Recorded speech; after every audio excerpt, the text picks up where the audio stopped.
Historic Anglos is really a sort of bizarre concept.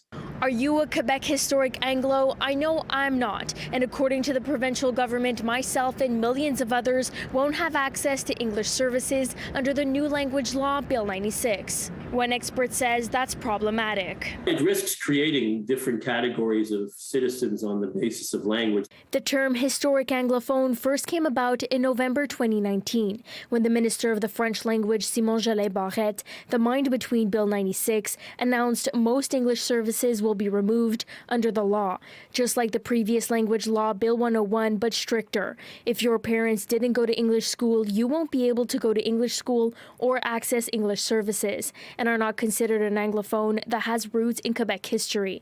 This includes immigrants and those whose parents went to French school or were educated in another country.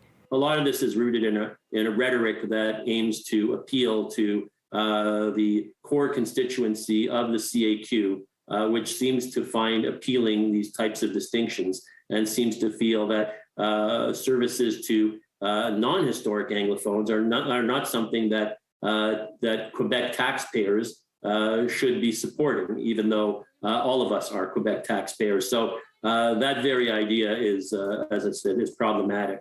The paradox there, by the way, is that would also include a number of francophones because to a significant extent, particularly outside of Montreal, those francophones who married Anglophones and became eligible for English language schooling, if they chose to send their kids to the English language system, would be designated historic Anglophones. Many in the Anglophone and Allophone communities have heavily disapproved of the bill, calling it discriminatory. If, again, defined by Bill 101 eligible English enrollment,